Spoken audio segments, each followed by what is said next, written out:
En esta parte quiero saludar a Tulio Hernández, sociólogo, profesor universitario, columnista del Diario El Nacional y de New York Times también, donde ha publicado, por cierto, un artículo que ha titulado Venezuela a la intemperie. Tulio, bienvenido, gracias por estar aquí. Buenas tardes, saludos. ¿Quedó Venezuela a la intemperie después de este proceso electoral? Bueno, más a la intemperie. Lo que quería decir con ese título es que a partir del domingo ya no hay pretextos, ya no hay ilusiones. El escenario político real de Venezuela quedó expuesto ante la dirigencia política, ante el mundo que nos observa, el que nos ayuda y el que no, y sobre todo, lo más importante, ante los ciudadanos.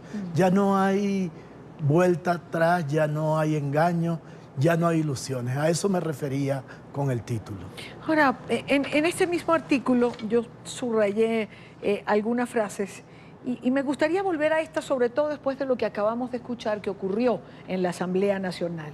Porque tú decías, es un acto moral sin efectividad política inmediata en relación a la abstención, entiendo. Pero cuando uno ve a la Asamblea Nacional con esa contundencia de declarar ilegítimo el acto electoral convocado por Maduro, cuando la ve asumiendo posiciones que se le había reclamado anteriormente, pregunto, quizás esto que ocurrió el domingo pueda dar orientación política a la unidad que a ratos hace pensar a quienes le seguimos que no tienen ese camino claro? Sí, yo creo que una cosa que quedó demostrada con la actitud de la mayoría el domingo es que la gente de Venezuela tiene una convicción profunda de que no se iba a prestar de nuevo para un simulacro y que más que la convocatoria de los partidos, que fue importante, sí, había una convicción profunda. Y precisamente el equívoco de quienes quisieron participar en las elecciones fue no leer con claridad lo que tal vez la MUD en el momento del diálogo en Dominicana sí supo leer. Yo estoy seguro que si la MUD hubiese decidido ir a elecciones, la gente no la hubiese acompañado. Y creo que esto es importante, esto es un elemento, por eso yo digo... Es decir, la unidad, por lo menos esa parte de la unidad estaba en sintonía. Leyó correctamente lo que la mayoría sentía.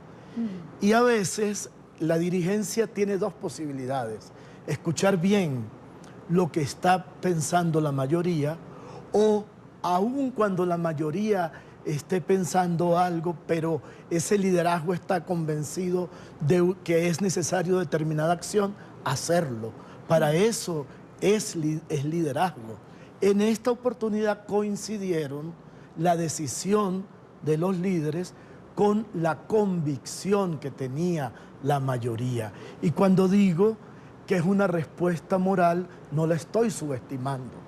Estoy diciendo que una abstención obviamente no derrota a un gobierno, sí, no gana una elección, pero una abstención sí deslegitima totalmente una decisión política, porque desde el comienzo hubo una manera de decir: no nos estamos absteniendo, sí, simplemente sí, no estamos reconociendo la convocatoria de elecciones. Había un hashtag que me parecía que era muy descriptivo, que es Venezuela no vota su voto. Muy bueno, porque lo que estaba en juego, y lástima que no todo el mundo lo entendió, no era una abstención. Abstención fue la del 2005. Claro. No era abstención, era no voy a participar porque no es una elección con garantías. Ahora, ¿qué le pasó a Falcón, que leyó distinto? Bueno, yo voy a tratar de no hacer leña del árbol caído. Okay. Y yo creo que nosotros tenemos que suturar rápido las heridas de la oposición. Yo creo que nosotros tenemos al carnicero, como llaman al presidente alguna prensa internacional, contra las cuerdas, y no hay que dejarlo respirar. Pero fue una idea de un sentido de oportunidad. Es como algunos jugadores de fútbol que se quedan a veces cerca del arco esperando que les caiga la bola, Sí. la pelota. Yo creo que el Falcón como líder o tenía una gran desesperación por aprovechar un contragolpe de última hora o se dejó engañar por las encuestas.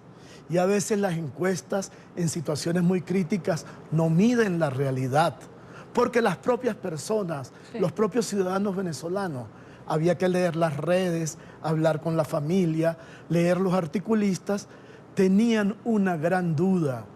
Y la duda era, ¿y si vamos a votar todos, no podría ganar la oposición? Pero resulta que había una decisión anterior. Sí. Y eso es lo interesante de las convicciones de las que hablo. Que la gente dijo, bueno, si ya decidimos que Claro. vamos a hacer un boicot, no importa si ganamos o perdemos. Claro. No, lo que no estamos aceptando, el acto político profundo es no acepto más ir a elecciones que no sean constitucionales porque ya me ha enseñado Nicaragua, ya me ha enseñado la Rusia de Putin, ya me ha enseñado la Cuba de los Castro, que uno puede votar y sin embargo no elegir. Ahora, si no hubo una lectura apropiada de Falcón, Bertucci, para incluir o para ser incluyentes, del momento político, del momento de los venezolanos o del acuerdo de la unidad o de lo que se quería, ¿cómo entender entonces que la noche en que se desconoce el proceso electoral, Falcón diga, hay que hacer unas nuevas elecciones que pueden ser en octubre? Sí, yo creo que ahí perdió toda autoridad. Falcón cometió dos errores muy grandes. Uno, reconocer por la noche lo que el día anterior se le había advertido que iba a pasar. Es decir, le estaba dando la razón a sus críticos. Y la otra, una cosa que le sugerimos muchas personas, es que ¿por qué no se retiró el día anterior? ¿Por qué no se convirtió en eso que un filósofo alemán, Hans Magnus Enzensberger, llama los héroes de la retirada? Que son personas que en un momento oportuno saben ayudar a que un modelo político caiga con el menor costo social posible. Si él se retira el día anterior, se convierte en el gran líder de la transición, que es inevitable. Porque en el momento en que está hoy Venezuela, alguna gente, perdónenme que regrese, alguna gente le preguntaba a quienes habíamos decidido apoyar el boicot, ajá, ¿y cuál es el plan de ustedes al día siguiente? Pues no había ningún plan inmediato porque era imposible. El plan del futuro va a ser la estrategia final de la derrota, de la transición, va a ser la sumatoria de todas las opciones y todas las estrategias que hemos buscado durante 20 años, con una diferencia, que la mayoría de los venezolanos hemos hecho todo lo posible, todo lo que está en nuestros corazones, en nuestra voluntad, para que la transición sea pacífica, para que la transición sea electoral, para que incluso ellos, los que han cometido los abusos, tengan procesos justos y no sean víctimas de una violencia brutal. Y nunca nos lo permitieron. Y ahora le están abriendo la puerta a las salidas más violentas, a las salidas más radicales. Tanto que lo digo en ese artículo, personas que durante 20 años han estado predicando no más militares, no queremos golpes de Estado, porque precisamente lo que no queremos es que los militares sean los árbitros de la política. ¿La vía electoral quedó cerrada con esta...? Totalmente. Hasta nuevo aviso, no hay salida electoral porque el pueblo y la dirigencia dijeron, o me das condiciones electorales justas, o vamos en las mismas condiciones, me sueltas los presos políticos. ¿Cómo es posible que vayamos a elecciones si los candidatos potenciales con mayor aprobación, Leopoldo está preso, Enrique Capriles inhabilitado, Antonio Ledesma huyendo en el exilio. María Corina inhabilitada. María Corina inhabilitada. Los partidos, los más grandes, inhabilitados. Ahora, una última pregunta, Tulio. No quiero despedirte sin que vayamos al tema de la gente.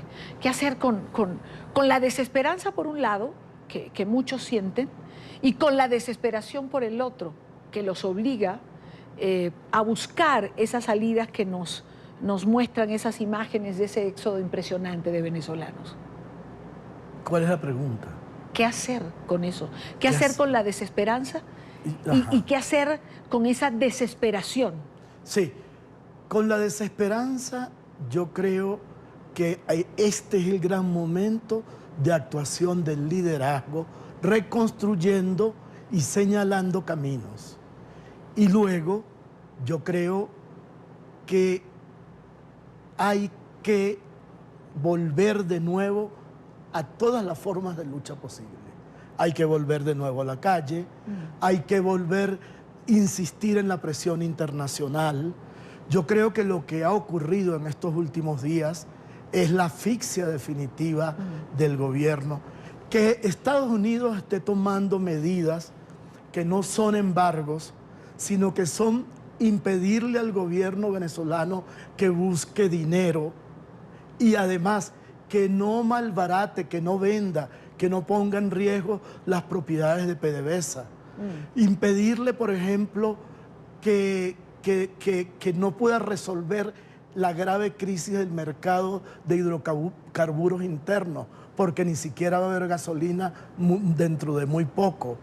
Que la ONU, que el Grupo de Lima, que la Unión Europea, que el gobierno de los Estados Unidos, que la OEA y hasta la Cruz Roja, que se había mantenido al margen, estén actuando, implica que hay un momento, digamos, definitivo, crucial.